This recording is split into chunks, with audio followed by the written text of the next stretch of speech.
আরো অনেক উপস্থিত আছেন, সময়ের কারণে বক্তব্য রাখেন নাই, আবার যারা রেখেছেন তাও সংখ্যায় কম না।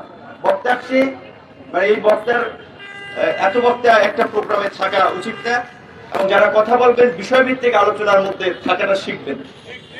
ছাত্ররা অপারেশন 24 করে সব দায়িত্ব ছাত্রদের যদি পালন করতে যায় তাহলে তো দেশ আর একটা বিশৃঙ্খলার দিকে যাবে। করবেন আপনারা ব্যবসায়ীকে, সেখানে আপনারা যে হানা দিবেন, শিক্ষককে তাকে পদত্যাগ করাতে দিয়ে হানা দিবেন, সচিবকে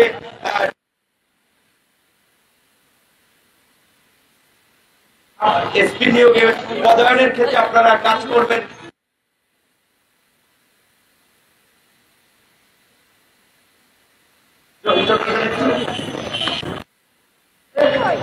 ছাত্রদেরও কাজের কিছু স্পেসিফিক ক্ষেত্র আছে।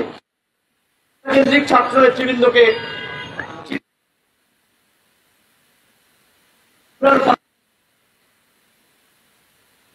অনেক ছাত্ররা আপনার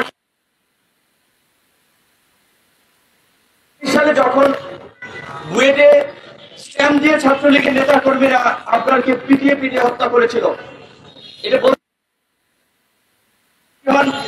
আমার বিরুদ্ধে যদি কটু কথা বলেন, সমালোচনা করেন, তারপরে বলতে হবে। বুয়েটের ছাত্ররা তখন সাহস পায় নাই আন্দোলন করার জন্য। তার এই যে নির্যাতনের যে সিসিটিভির ফুটেজ, সেটি দেখা নিয়ে প্রক্টরের সাথে বাদ বিতর্ক। আমাদের কাছে খবর আসছিল, আমরা তখন ডাকসুতে ছিলাম, তখন আমরা ডাকসু থেকে যারা ক্যাম্পাসে ছিল, সে সময় শামসুন্নাহার হলের বিপি ছিল, তারপরে এসজিএস ছিল, ফাতেমা তাসনিম, ছাত্র ফেডারেশনের রুমামা, এরকম আরো যারা ছিল আমাদের ছাত্র, আমরা তখন বৃষ্টিও ছিল, মিছিল সহকারে বুয়েটের দিকে যাই ছাত্রদেরকে অভয় দিতে যে বুয়েট তোমার ভয় নাই, আমরা আছি লাখো ভাই। আমরা বৃষ্টির মধ্যে মিছিল করে পরিষ্কার ভাবে আলটিমেটাম দিয়েছিলাম যে আপনারা হত্যাকারীদেরকে গ্রেপ্তার করতে হবে, এবং আপনাদের হত্যাকাণ্ডকে কেন্দ্র করে আপনারা দেখেছিলেন আমরা যখন প্রতিবাদ করছিলাম, খুনিরাও কালো পতাকা। এই যে গত 1.5 দশক না, শুধু তার আগেও যখন আওয়ামী লীগ ক্ষমতায় ছিল, ছাত্রলীগ, যুবলীগ এবং আওয়ামী লীগের যে বেপরোয়া কর্মকাণ্ড, এটা আজকে নতুন না। তারা যখনই সুযোগ পেয়েছে করেছে।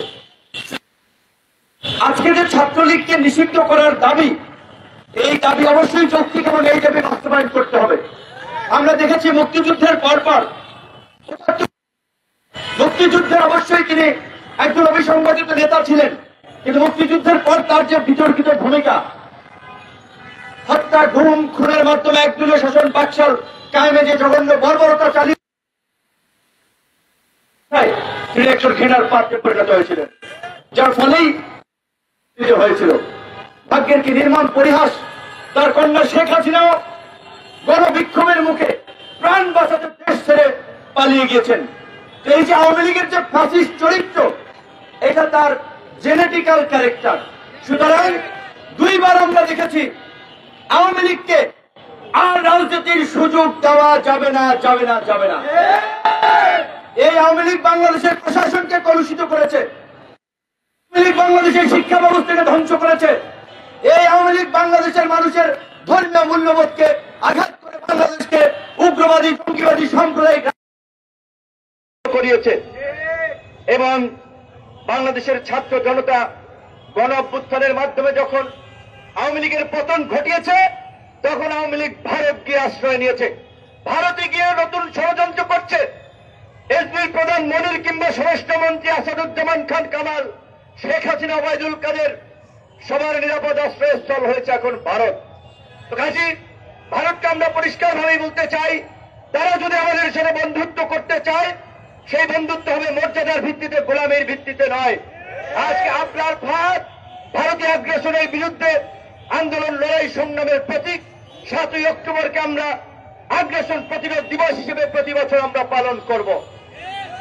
আজকে অনেক সংগঠন পালন করছে, ভালো, কিন্তু গত বছর কয় সংগঠন পালন করেছে, কয়টা প্রোগ্রাম দেখেছেন?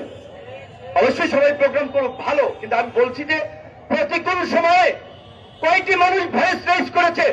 ঢাকা বিশ্ববিদ্যালয়ের ডাকসুতে 2019 সালের 22শে ডিসেম্বর বর্বর হামলার শিকার হয়েছিলাম। কয় কয়জন ছাত্র তরুণকে প্রতিবাদ করতে দেখেছেন? পরিস্থিতির কারণে ঠিক অনেকেই করতে পারে নাই, আজকে কথা বলছে, এটি ভালো দিক, কিন্তু অবশ্যই সেটা যৌক্তিকতার ভিত্তিতে সামগ্রিক প্রেক্ষাপটকে বিবেচনা করে মাথায় রেখে কথা বলতে হবে। এই সরকারকে ব্যর্থ এবং অকার্যকর করার জন্য নানান ধরনের তৎপরতা, দেশি বিদেশি তৎপরতা চলছে।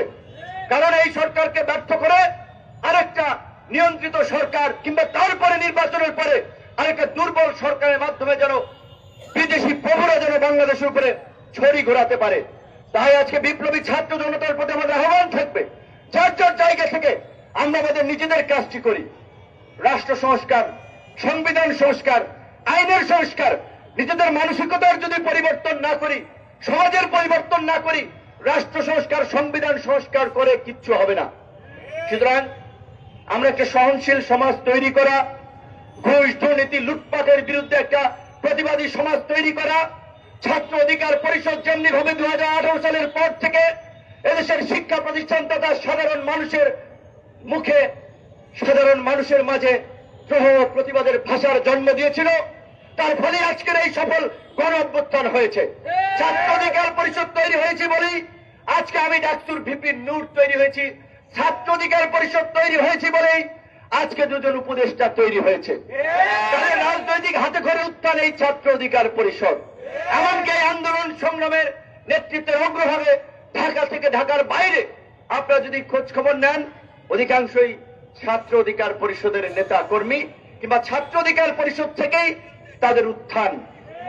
সুতরাং এই ছাত্র অধিকার পরিষদকে ইতিহাস এবং ঐতিহ্যের ধারা অব্যাহত রাখতে ছাত্র এবং শিক্ষার্থীদের নিয়ে কাজ করতে হবে। আজকে ছাত্র রাজনীতি বন্ধের যে আওয়াজ উঠছে, এটি সুস্থ ধারার ছাত্র রাজনীতি বন্ধের জন্য নয়, অপরাজনীতিতে আতঙ্কিত হয়ে আর কোন শিক্ষার্থী থেকে যেন আবরার, সনি, আবু বক্কর, হাফিজের মতো শিক্ষা প্রতিষ্ঠানে জীবন দিতে না হয়, সেই কারণে শিক্ষার্থীরা আতঙ্ক থেকেই আজকে অপরাজনীতির বিরুদ্ধে আওয়াজ তুলছে। ছাত্র অধিকার পরিষদ যে একটা অধিকার ভিত্তিক ছাত্র রাজনীতির মাধ্যমে ক্যাম্পাসগুলোতে যে পরিবর্তন ঘটিয়েছে, সামগ্রিকভাবে আজকে এই যে জাতীয় রাজনীতিতে পরিবর্তন নিয়ে এসেছে, এই পরিবর্তনের অঙ্গীকার সাধারণ শিক্ষার্থীদের সামনে তুলে ধরতে হবে। যখন ছাত্র দলের মতো বৃহৎ সংগঠন ক্যাম্পাসে মিছিল করতে পারে নাই, হামলা মামলা দফায় দফায় শিবিরের মতো সংগঠন যখন প্রকাশ্যে রাজনীতি করতে পারে নাই, ছাত্র অধিকার পরিষদের নেতা কর্মীরা সারা বাংলাদেশে রাজপথ থেকে ক্যাম্পাসে প্রকাশ্যে রাজনীতি করেছে, বীর দর্পে দাপিয়ে বেরিয়েছে, অন্যায়ের সাথে আপোষ করে নাই, হামলা মামলার পরে বারবার উঠে দাঁড়িয়েছে।